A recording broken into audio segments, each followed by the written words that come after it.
সুপ্রিয় শিক্ষার্থীরা, আশা করি তোমরা সবাই ভালো আছো। আমিও ভালো আছি। অনেকদিন তোমাদের সাথে সাক্ষাৎ হচ্ছে না, এটা অনেক মন খারাপের বিষয়। যাই হোক, আমরা হিন্দু ধর্ম পড়ছিলাম। তো আজকের পাঠ হচ্ছে, এর আগে আমরা প্রথম অধ্যায়ের প্রথম পরিচ্ছেদটা শেষ করেছি। আজকে আমরা প্রথম অধ্যায় দ্বিতীয় পরিচ্ছেদটা শুরু করব, স্রষ্টা, সৃষ্টি ও সেবা। ঠিক আছে? তো আশা করছি তোমরা প্রথম পরিচ্ছেদটা বুঝেছ এবং দ্বিতীয় পরিচ্ছেদটাও তোমরা সবাই মনোযোগ সহকারে বোঝার চেষ্টা করবে। ঠিক আছে? যাই হোক, চলো আর দেরি না করে আমরা পাঠে চলে যাই। প্রথম অধ্যায় দ্বিতীয় পরিচ্ছেদ, স্রষ্টা, সৃষ্টি ও সেবা। পুরো পরিচ্ছেদে যে আমরা স্রষ্টা স্বরূপ ও উপাসনা সম্পর্কে বিস্তারিত জেনেছি। এই পরিচ্ছেদে স্রষ্টা, সৃষ্টি ও সেবা সম্পর্কে জানব। শুধু স্রষ্টা না, এনার সৃষ্টি এবং সেবা সম্পর্কে আমরা জানব। হ্যাঁ, ঈশ্বর সবকিছু সৃষ্টি করেছেন, তিনি সকল কিছুর নিয়ন্তা, তিনি এক ও অদ্বিতীয়, তার আদি নেই, অন্ত নেই, তাকে চোখে দেখা যায় না। তিনি নিরাকার, তিনি জীবের মধ্যে আত্মারূপে অবস্থান করেন, তাই জীবকে সেবা করলে ঈশ্বরের সেবা করা হয়। এই অধ্যায়ে আমরা সকল সৃষ্টির মূলে ঈশ্বর, জীবের মধ্যে আত্মারূপে ঈশ্বরের অবস্থান, এই সম্পর্কে একটি শ্লোক ও কবিতা এবং ঈশ্বর জ্ঞানের জীব সেবা সম্পর্কে সংক্ষেপে আলোচনা করব। ঠিক আছে? আমরা অলরেডি স্রষ্টা সম্পর্কে জেনেছি, সৃষ্টি সম্পর্কে অনেক জেনেছি, সেবা সম্পর্কে আমরা জানব। ঠিক আছে? তিনি এক অদ্বিতীয়, তার আদি নেই, অন্ত নেই, তাকে চোখে দেখা যায় না। তিনি নিরাকার, তিনি জীবের মধ্যে আত্মারূপে অবস্থান করেন, জীবকে সেবা করলে ঈশ্বরের সেবা করা হয়। এগুলো আমরা সবাই মোটামুটি জানি। ঠিক আছে? ওকে, পার্ট 1, সকল সৃষ্টির মূলে ঈশ্বর। এখানে প্রতিটি লাইনের মধ্যে থেকেই কিন্তু কি আসতে পারে? এমসিকিউ। আমি আগেও বলেছি তোমাকে, আবারও বলছি, ভালো করে লক্ষ্য করো। সুনীল আকাশ, পৃথিবী ও পৃথিবীর প্রকৃতি সব মিলে বিচিত্র বিশ্ব ব্রহ্মাণ্ড। অনন্ত আকাশ জুড়ে বিরাজ করছে চন্দ্র, সূর্য, গ্রহ, নক্ষত্র মণ্ডলী। পৃথিবীতে রয়েছে সমুদ্র, মহাসমুদ্র, নদ নদী, পাহাড় পর্বত, গাছপালা, আলো বাতাস ও বিভিন্ন ধরনের জীবজন্তু। সবকিছু মিলে হচ্ছে বিশ্ব ব্রহ্মাণ্ড। আদিতে মহাবিশ্ব ছিল না, তখন সব ছিল অন্ধকার। তারপরে এলো আলো, জল ও জলের পরে পৃথিবী। পৃথিবীর পরে এলো গাছপালা, কীটপতঙ্গ, জীবজন্তু, মানবকুল, প্রকৃতি। সবকিছু সৃষ্টির মূলে রয়েছেন ঈশ্বর।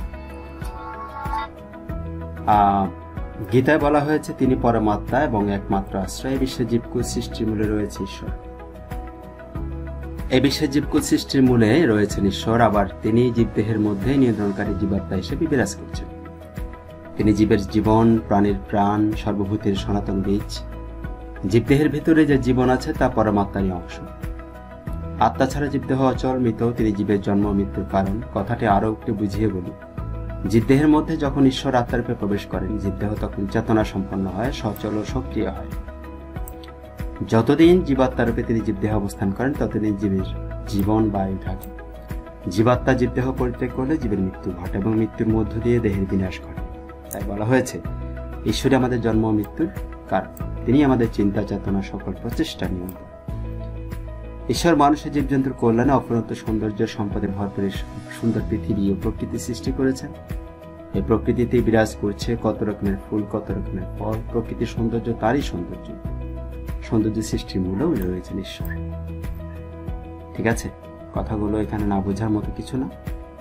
তারপরে বলি, গীতায় বলা হয়েছে, গীতায় তিনি পরমাত্মা এবং একমাত্র আশ্রয়। তিনি জীবদেহের মধ্যে নিয়ন্ত্রণকারী জীবাত্মা হিসেবে বিরাজ করছেন। এই বিষয়গুলো বুঝতে হবে। এবং জীবদেহের ভিতরে যে জীবন রয়েছে তা পরমাত্মারই কিন্তু অংশ। ওকে? আত্মা ছাড়া জীবদেহ অচল, মৃত। ওকে? এরপর আসো, আত্মারূপে কিভাবে ঈশ্বর আমাদের মধ্যে অবস্থান করছেন। স্রষ্টা বা ঈশ্বর সর্বশক্তিমান। হিন্দু ধর্মাবলম্বীরা স্রষ্টাকে ব্রহ্ম, ঈশ্বর বা ভগবান বলে অভিহিত করে। জ্ঞানীদের কাছে ঈশ্বর ব্রহ্ম, যোগীদের কাছে পরমাত্মা এবং ভক্তদের নিকট ভগবান নামে পরিচিত। তাই জ্ঞানীদের কাছে ঈশ্বর হচ্ছেন ব্রহ্ম, যোগীদের কাছে হচ্ছে পরমাত্মা এবং ভক্তের কাছে হচ্ছে ভগবান। পরমাত্মা জীবের মধ্যে আত্মারূপে অবস্থান করেন, আর পরমাত্মা যখন জীবের মধ্যে অবস্থান করেন তখন তিনি জীবাত্মার রূপ ধারণ করেন। এই পরমাত্মা থেকে জীবের সৃষ্টি।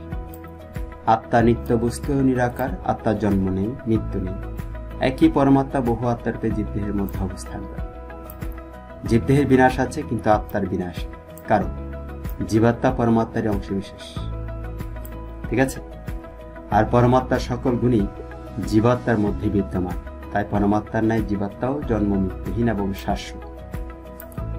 শ্রীমদ্ ভগবদ গীতায় ভগবান শ্রীকৃষ্ণ বলেছেন, আত্মার সৃষ্টি বা বিনাশ কোনোটাই সম্ভব না।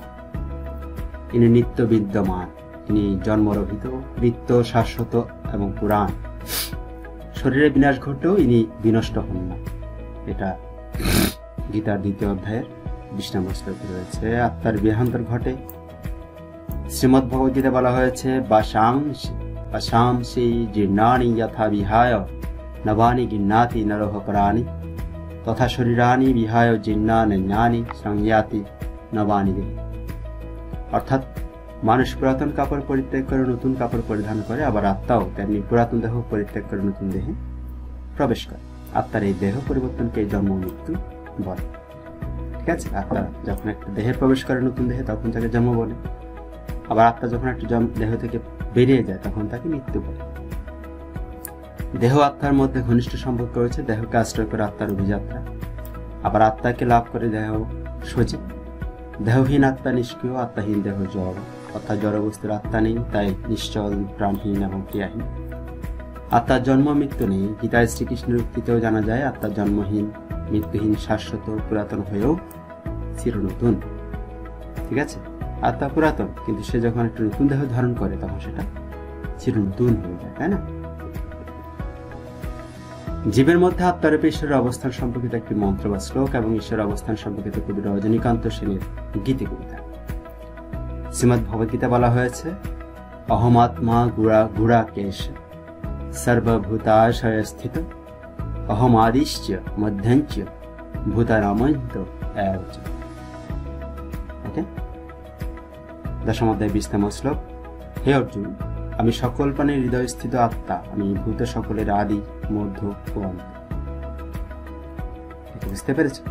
আমি সকল প্রাণীর হৃদয় স্থিত আত্মা এবং ভূত সকলের আদি, মধ্য এবং অন্ত। ভূত মানে এখানে ভূত বলতে কি বোঝানো হয়েছে? পঞ্চভূতে এই পৃথিবী। ঠিক আছে?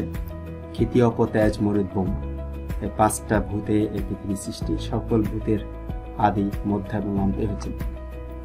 এখান থেকে আমরা কি শিক্ষা পাই? এখানে আদি বলতে জীব জগতের উৎপত্তি, মধ্য বলতে তাদের স্থিতি এবং অন্ত বলতে তাদের মৃত্যু বোঝানো হয়েছে। ঈশ্বরী জীবের মধ্যে আত্মারূপে অবস্থান করছেন। এই কথা উপলব্ধি করে আমরা ঈশ্বরের প্রতি বিশ্বাস স্থাপন করব এবং জীবকে ঈশ্বর জ্ঞানে ভালোবাসবো ও সেবা করব। উল্লেখিত শ্লোকের আলোকে আমরা এই শিক্ষা গ্রহণ করতে পারি, আছ অনল অনিলে চির নভনিলে ভূধর শরীর গ্রহণীয়, আছ বিটপিলতায় জলদের গায় শশিতার কায় তপ। এটা রজনীকান্তের একটি উল্লেখযোগ্য কবিতা। রজনীকান্ত সেন একটি গীত কবিতার অংশ। এখানে সবকিছুর মূলে ঈশ্বর অবস্থান সম্পর্কে বলা হয়েছে। ঈশ্বর তার সকল সৃষ্টি ও সৌন্দর্যের মধ্যে অবস্থান করেন। কবি রজনীকান্ত সেনের গীতি কবিতায় তিনি ব্যক্ত করেছেন যে নিরাকার ঈশ্বর অনল, অর্থাৎ অগ্নি, বায়ু ও চির সুনীল আকাশে আছে। এর অর্থ হচ্ছে, অগ্নির যে দাহিকা শক্তি তা ঈশ্বরের শক্তি, বায়ু ঈশ্বরের সৃষ্টি, বায়ুর যে গতি তার মূলে রয়েছে ঈশ্বরের শক্তি। আমাদের মাথার উপরে যে সুনীল আকাশ, ঈশ্বর সেখানেও আছেন নীলিম সৌন্দর্য রূপে। একইভাবে ভূদরে মানে পর্বতের দৃঢ়তা, উচ্চতা ও মৌনতার মধ্যে ঈশ্বরের অস্তিত্ব খুঁজে পাওয়া যায়। আবার ঈশ্বর আছেন জলের গভীরতায়, তিনি বৃক্ষলতা, মেঘ, চন্দ্র, সূর্য, তারকারাজির মধ্যে বিরাজিত আছেন। সবকিছুই তার সৃষ্টি, তিনি তার সকল সৃষ্টির মধ্যে অবস্থান করছেন। রজনীকান্ত সেন এই কবিতা ব্যক্ত করেছেন যে ঈশ্বর সকল কিছুর মূলে অবস্থান করছেন। তিনি তার সৃষ্টিকে নিজের মহিমা ও সৌন্দর্য দিয়ে সৃষ্টি করেছেন। তাই ঈশ্বরের সৌন্দর্যেই সকল কিছু সুন্দর, আর শক্তিতেই সকল কিছু শক্তিমান। ঠিক আছে? তাহলে এই বিষয়টা ভালো মতো বোঝার চেষ্টা করতে হবে। বায়ুর যে গতি তার মূলে রয়েছে ঈশ্বরের শক্তি। ঈশ্বর জ্ঞানী জীব সেবা সাধারণ অর্থে সেবা বলতে পরিচর্যা করা বোঝায়, যেমন অতিথি সেবা, জীব সেবা, ঈশ্বর সেবা প্রভৃতি। অপরের সন্তোষ বিধানের জন্য দেহ মনের সমন্বয়ে কল্যাণকর যে কাজ করা তাকে সেবা বলে। জীবের সেবা বলতে জীবের পরিচর্যা, সংরক্ষণ ও বৃদ্ধি করাতে বোঝায়। এছাড়াও বুদ্ধি দিয়ে, পরামর্শ দিয়ে, সহানুভূতি জানিয়ে বিপদে পাশে দাঁড়িয়ে নানাভাবে সেবা করা যায়। আমরা জীবের সেবা করব কেন? আমরা জানি ঈশ্বর জীবাত্মা রূপে জীবের মধ্যে অবস্থান করে, তাই জীব সেবা করলে ঈশ্বরকে সেবা করা হয়। জীবের সেবা করা হিন্দু ধর্মের অন্যতম প্রধান ব্রত হিসেবে বিবেচিত। যত্র জীব তত্র শিব, অর্থাৎ যেখানে জীব সেখানে শিব। এখানে শিব বলতে ঈশ্বরের কথাই বোঝানো হয়েছে। স্বামী বিবেকানন্দ বলেছেন, বহুরূপে সম্মুখে তোমাকে তোমার ছাড়ি, কোথাও খুঁজিছ ঈশ্বর, জীবে প্রেম করে যেজন সেজন সেবিছে ঈশ্বর। একথা তাৎপর্য হলো এই যে বহুরূপে অর্থাৎ বহু জীব রূপে ঈশ্বর আমাদের সম্মুখে আছে, তাই তাকে খুঁজে বেড়ানোর দরকার নেই। তিনি জীবকে ভালোবাসেন, তিনি সেই সেবার মধ্য দিয়ে ঈশ্বরেরই সেবা করেন।